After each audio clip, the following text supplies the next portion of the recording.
Hey, what's going on, everyone? It's Matthew, back with another episode of the My Favorite LJN tournament. So we just did complete round 3 in the last video, and we are closing in on the last. Looks like we got 7 matchups remaining. Now, matchup number 7 is a 3-man competition, kind of like a couple rounds ago when we had to do the same thing. Now, I finally did get one of the figures I was telling you guys about. One that was that was damaged during transit. I had to send it back for repairs. I did get that figure back today, and I might kind of throw it in as a wild card just to kind of balance things out, make them give them an even number. But I'm sure a lot of people are probably thinking, if we do that, this being the beginning of round 4, this guy's basically getting a fresh start or what have you. And to be honest, I love the figure. I think it's phenomenal, but I don't know if it's necessarily better than any of the figures that we have in play right now. So it's more just something to have even numbers. And I'm thinking about doing that, just kind of like a quick wild card type of deal. We already know it's not going to do anything in this round in this competition, but in that way we'll have something else to talk about as well. So that would give us 8 complete matchups. Depending on how many matchups I'm able to get through in this video, if I'm about 15 minutes in after 4 matchups, I'll probably go and I'll probably do all 8 matchups. That will probably take us to about 30-35 minutes potentially. Otherwise, if we're hovering around 20 plus minutes, I'm thinking I might just do 4, maybe 5 matchups. 5 matchups is normal, and do the last 3 matchups or 4 matchups, depending on how many I do this round, this video. So there are a couple matchups in particular that I'm not excited about, per usual. So we will start with the very first matchup. Now, Big John Stud is an absolute beast of an LJN figure. Absolutely love this figure. I keep forgetting to bring the Sid Vicious Galoob figure because it's kind of like the same representation that I really like. Now, the last time we saw Stud, leading off the first matchup of round 3, he defeated Custom Hogan. That was just absolutely heartbreaking. Not only was that was a fantastic Hogan custom figure, but we're also talking about possibly one of my top 2, top 3 favorite figures of all time. LJN wise, we don't have to go with customs. We're just talking about the regular Hogan by itself.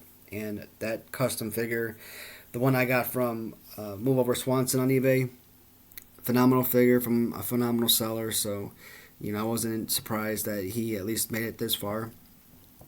But we do go back to Big John Stud, who again, he kind of leads off every single round, so he's had his hands full. Minus round 1, which again I kind of moved things around a little bit so that the best did move forward. Again, I really can't really say more about this figure that I haven't said already about him in the first 3 rounds. Extra weight on him, which makes him a fantastic, play-wise, brings a little bit value, as I keep mentioning, as far as having that extra weight. Perfect fighting pose. Beautiful display, as you can see from the figure.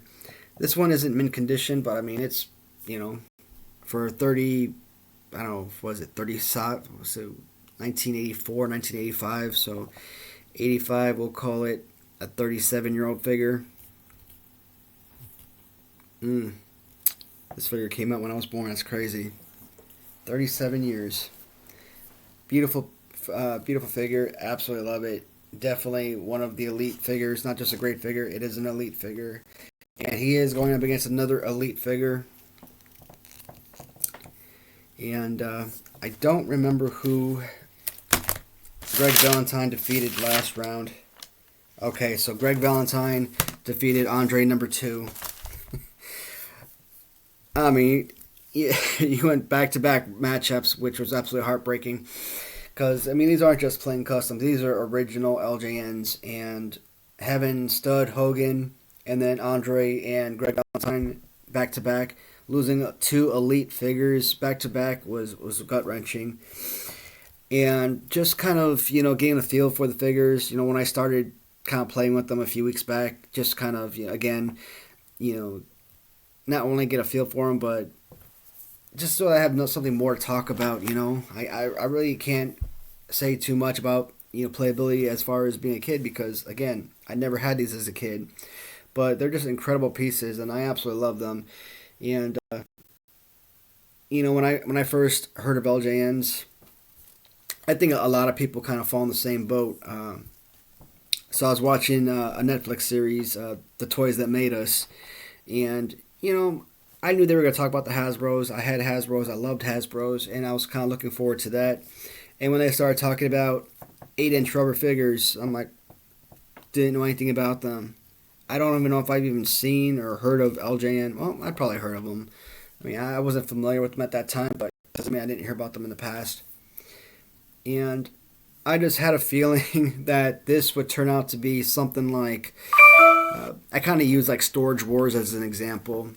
I remember watching an episode of Storage Wars Texas, and one of the characters on the show mentioned that how when the original Storage Wars first appeared, that he just knew that his business was going to skyrocket, that random people were going to show up to auction and kind of outbid or overbid on storage units. And so when I watched that video or watched that episode, I kind of thought the same thing about these LJNs. People are going to watch this show, and they're just going to go ballistic. And I kind of felt like seeing how Hasbro's were selling, I wanted to be part of this, be part of the dealers who dealt with LJNs.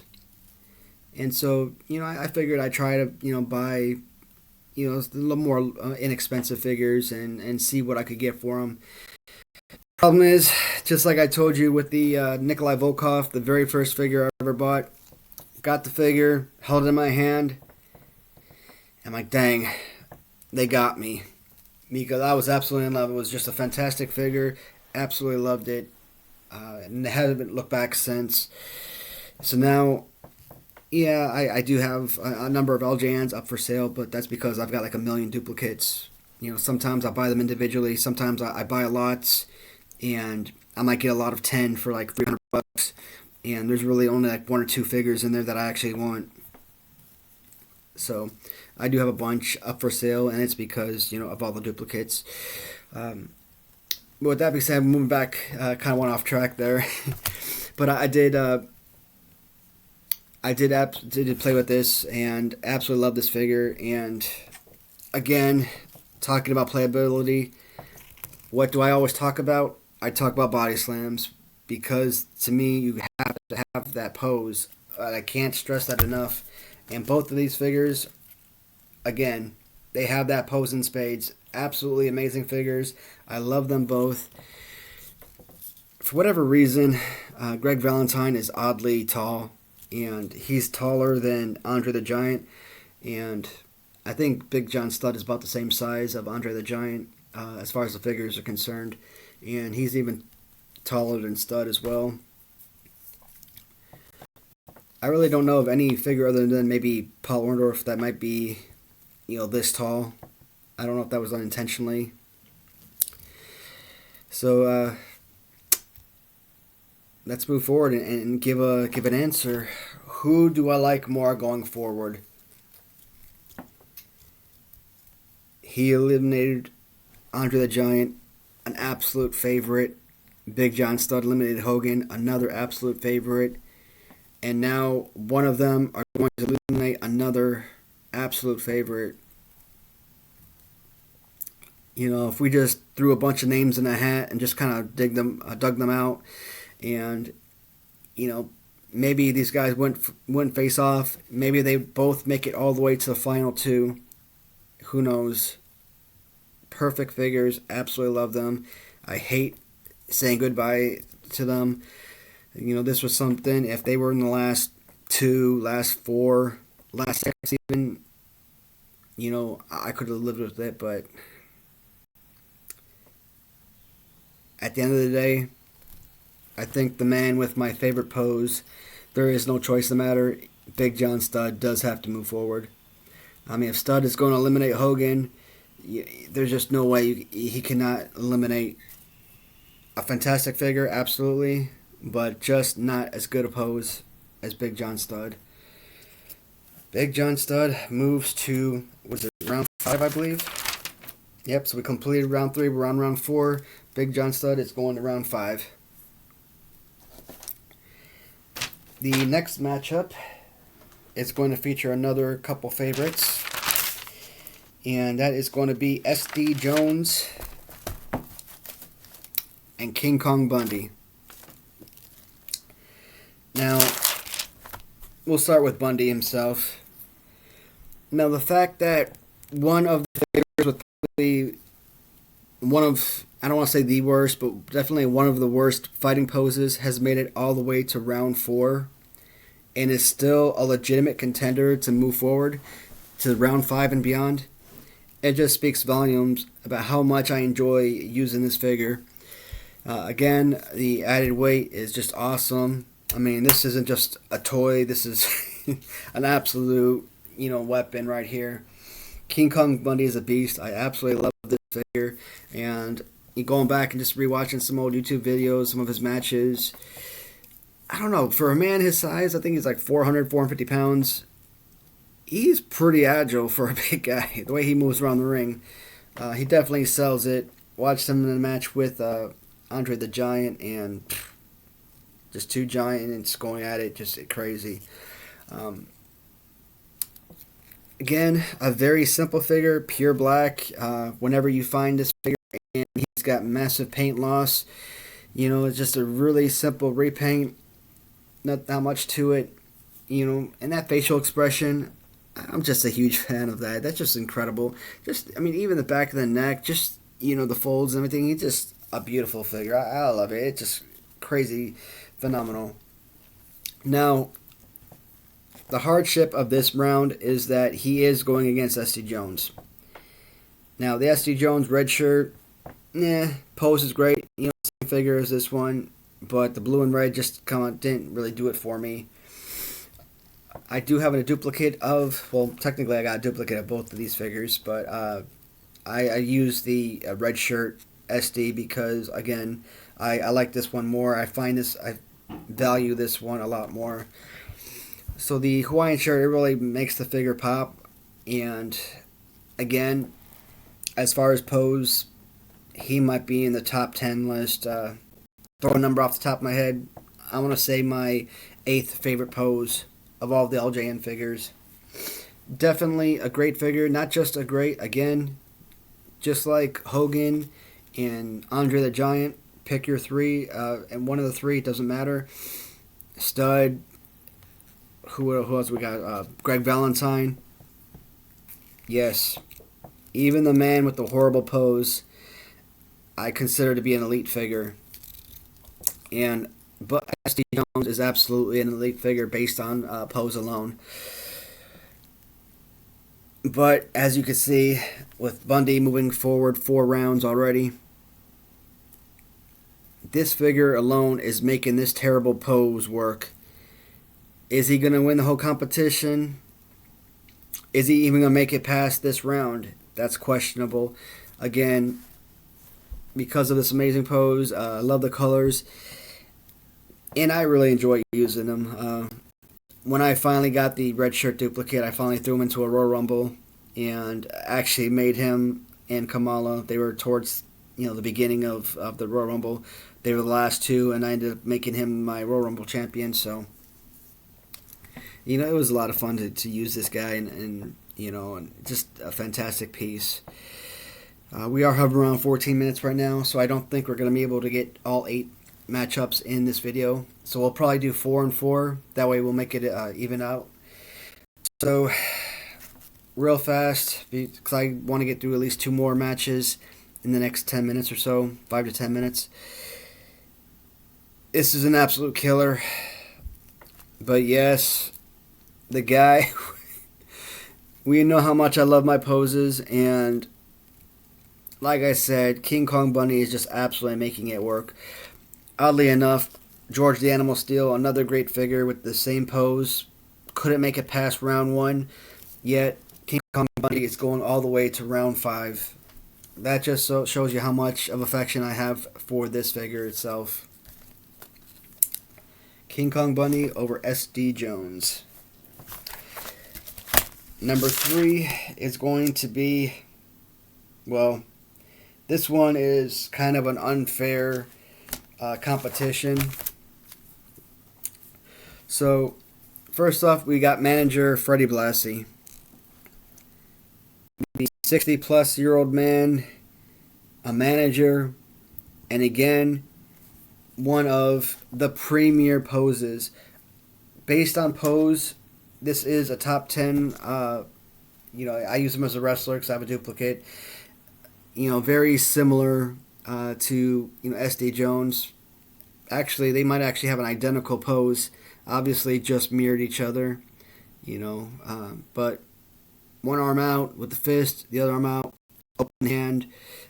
Same exact figure. For the most part. If I didn't think that this was a dark horse, if I didn't love this figure as much as I do, he probably wouldn't have made it past round 1, let around make it all the way into round 4, and not just make it into round 4, but going up against very well possibly the greatest LJN figure of all time, Bret Hart. So Bret Hart has not had an easy competition, even in round 1 when he went up against himself. I mean, yeah, we got Bret Hart Custom, but he was also going against Bret Hart Original, one of the top LJN figures of all time. So that in itself was not an easy battle. SD Jones, I get Hawaiian shirt versus SD Jones, red shirt, no brainer. But with the Custom Original, it was a very difficult decision. He even had to go up against later on. I think round 3 he took on Custom Jim Neidhart. So, some of his competitions are probably the hardest of any other figure. I think Big John Studd might be the only one that basically compares as far as difficult matchups. As soon as I brought this figure up, everyone at home knew exactly who was going to win this battle. It's just no way, shape, or form to make it appear how that Freddie Blusi was going to defeat Bret Hart. But this is a phenomenal figure. Again, Bret Hart's going to win. Let's just get that out in the open. But Freddie Blusi does have the much better pose, fighting wise, and I wouldn't have been crazy if I moved Freddie Blusi forward. Now, is Freddie Blusi going to win the whole entire competition? Even if he did win this matchup? Probably not. Would he end up at the bottom 5? Or, the last 5 remaining? Last 6 remaining? I don't see why not.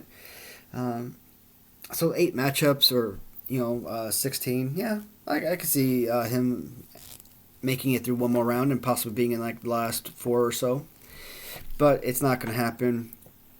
Luck of the draw, he took on Bret Hart, possibly the best custom figure I own, and there's just no competition. I love this figure, I love this pose, but he's taking on one of the best. So, that brings us to, I want to do just 4 matchups this round, and then do 4 matchups next round, and we'll go into the final. I don't know if it'll be the final video. We'll see how that plays out. Not an easy matchup with Kamala taking on Bam Bam Bigelow. 2 fantastic pieces. I've used this one with my duplicate. I've used this one in Royal Rumble. Again, probably number 4. I would argue. I mean, he could technically be anywhere on a top 5 list. I mentioned Hogan and Studd and Andre because they all have basically the same pose. But, Kamala would, again, very close to the poses who, if you close this hand up, he probably would have, the same pose. For the longest time, I had Nikolai Volkov at number 4, Junkyard Dog at number 5. But, as I've as I built my collection and acquired more figures, I've started thoroughly enjoying more figures. And even Freddie Blusi would probably be higher than even Nikolai Volkov, Junkyard Dog, I don't think would even be in my top 10 anymore. But this is a fantastic LJN, possibly one of the greatest of all time. Might be the greatest. It's definitely one of. It might actually be number one. Bam Bam Bigelow, custom job from Ram Treasures. Beautiful figure. Great colors again. He's not going to win against Kamala. Great. I think he went against the referee in one round, which was kind of an unfair advantage. He ended up moving forward. I think if I had rearranged that round a little bit, I would have had guys like maybe Jim Neidhart face Bam Bam, for example, and we would have seen Bret Hart and Jim Neidhart in the next round, possibly this round. I think that happened in round 3, if I'm not mistaken. So, I mean, luck of the draw got Bam Bam Bigelow this far. As much as I love this figure, I mean, this pose alone should not have taken him as far in competition as it has. I'm not going to dote on it too much. We already know the answer. Again, it's one of those things where the second I brought them up to the camera, you knew who was going to win this match. Kamala over Bam Bam Bigelow. And that ends. This is episode number 24. I'll come back in a few moments with episode number 25. And I will try to have both episodes uploaded shortly thereafter. And so, in the last video, well, the next video, I don't call it the last video, White Suit $1 Million Man takes on Black Suited Honky Tonk Man. Another one I'm not looking forward to, the Custom Warrior takes on Mr. Perfect Custom. Kerry Von Erich takes on Bruiser Brody. And Jimmy Gavin will take on my special guest appearance character. We know what's going to happen with that one, but again, we want to make it as even as possible. So that's going to help solidify the matches, balance it out.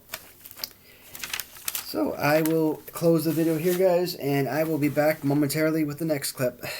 Thanks, guys. See y'all soon.